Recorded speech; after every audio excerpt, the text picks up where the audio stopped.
So I've done a thing, as you can see. Got it today. Yeah, I've got to wear this cling film for like the next 2 weeks now. But yeah, I did a thing. Bad Omens tattoo. Shout out to Bad Omens, the best metal band in the world. So yeah, I'm gonna look different from now on.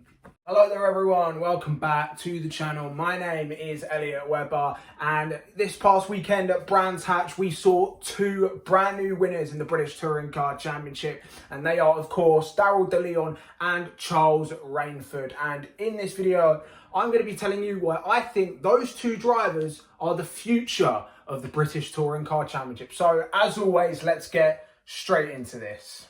Now, I'm going to start off with Daryl DeLeon, of course, because he took his first win first in race 2 at Brands Hatch. First off, it was a brilliant drive. It was a phenomenal drive. Obviously, took advantage of the safety car restart, and obviously took advantage of the fact he had the soft tyre compared to his teammate Jake Hill, who had the hard tyre.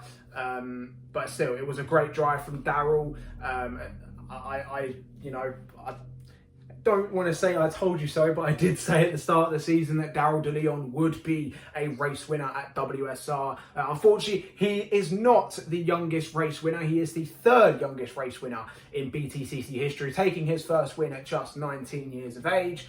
But still, it was a phenomenal drive, and it was such great to see. It's been a long time since we've seen a new winner in the BTCC, but still, utterly great to see Daryl take his first win, and obviously for Charles as well, but we'll get into that later on.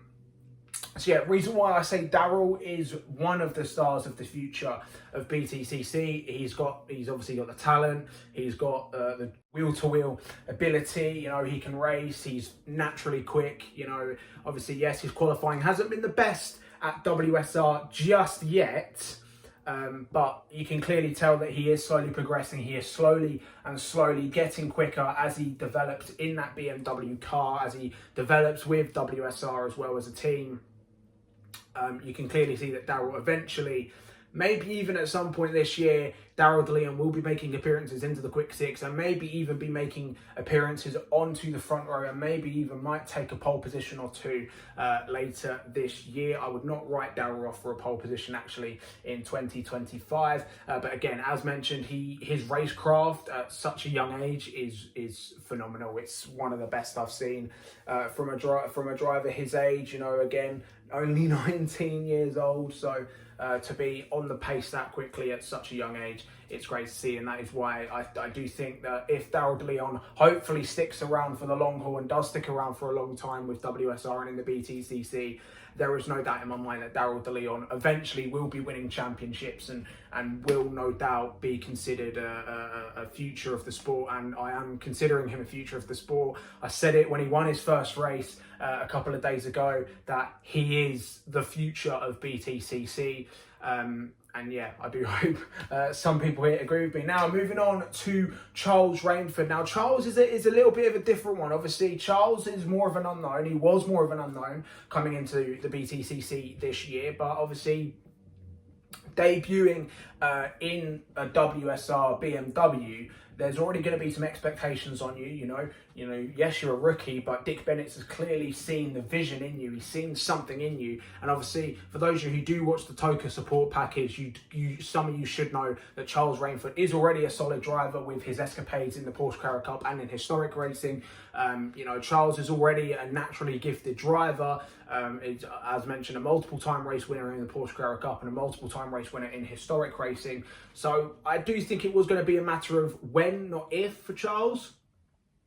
But the fact that Charles has come in, his second event ever in BTCC, his 6th ever BTCC race, and he's already matching Jake Hill on 1 lap pace, and was on his race pace pretty much the entirety of the weekend.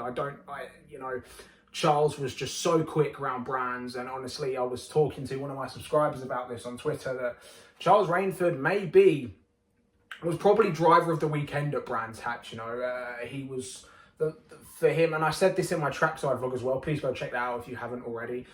For Charles to be on the pace against Jake Hill, who we know is a phenomenal driver, obviously the reigning champion, to be on the pace with the reigning champion at your second ever BTCC qualifying session.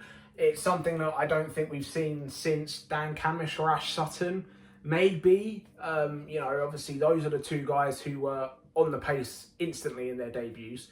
So for Charles to have that much pace in his second ever event, and he already looked quick at Donington Park as well, make no mistake about it. Obviously, yeah, Charles did make a couple of mistakes, did get caught up in some old school touring car bumper to bumper racing, but I think Charles was already quick, you know, in at Donington, and so for him to also be just as quick at Brands Hatch, I think was phenomenal. And again, as mentioned, to win a race in your sixth ever appearance in a BTCC race, and you're a race winner.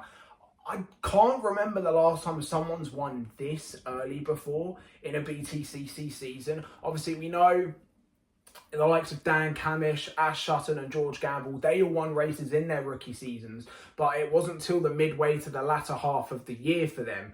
You know, they didn't win races within their first 10. I think Ash Sutton won his 15th race, George Gamble won his 17th, and I think Dan Camish didn't win until his 28th BTCC start. So none of those drivers won races this early on in their rookie seasons. They always had to wait a few more rounds, but still. So for Charles Rainford, okay, yes, he is in a BMW, and the BMW was the best car at Brands Hatch. Still, to be on the pace so early on, I genuinely think Charles was probably the second quickest BMW behind Jake Hill the entire weekend, aside from race 3 where I do think he was quicker. For Charles to, and not only that, Charles defended very well against Jake Hill in race 3. You know, go watch that race 3 back. Charles was legitimately defending from Jake Hill. They weren't playing any team orders. They weren't playing any sort of team game. They were fighting for real. And Charles Rainford held his own against the reigning champion in his 6th ever race. So yeah, again, for Charles to be that quick and to have that, you know, big of a race, you know, so good at racing in touring cars already in your 6th race. Again, it's something I've never seen before. So yeah, no doubt in my mind, Charles Rainford, if he sticks around, and I hope he does, because I'm not being funny, if he keeps up this pace and he keeps winning races this year, we might even be considering Charles Rainford to be a dark horse for the championship, because he was consistent as well. He was more consistent than DeLeon. I think, you know, DeLeon did drop off a bit in race 3, but I think that could be because he only had 1 lap of turbo boost as well. You know, but I think for Charles, if Charles can maintain that consistency, and same for Daryl, if both of those two can maintain some consistency throughout the year, and especially for Charles, because I think Charles was solid. I think Charles was a little bit better than Daryl, but still, if those two, if they can fix their consistency, and if Charles and both Daryl can start winning some races a bit more, there is no doubt in my mind that these two could be dark horses. They could be outsiders for the championship. Well, I don't think they're going to be champions this year. I do think it'll be someone like Sutton, Ingram or Hill again in 2025. Maybe 2026, 2027. We could be seeing some new names at the front of the grid a bit more often. But that is my thoughts and predictions, guys. Let me know your thoughts in the comments below. Are Daryl DeLeon and Charles Rainford the future of BTCC? Let me know your thoughts in the comments below, guys. Of course, if you are new around here, be sure to like this video, share with your mates as well. It, of course, does help my channel grow. And, of course, press that subscribe button, because we are firmly on the road to 400 subscribers. Thank you guys for watching, and I'll see all of you in the next one. Goodbye. I think I've got to change this cling film.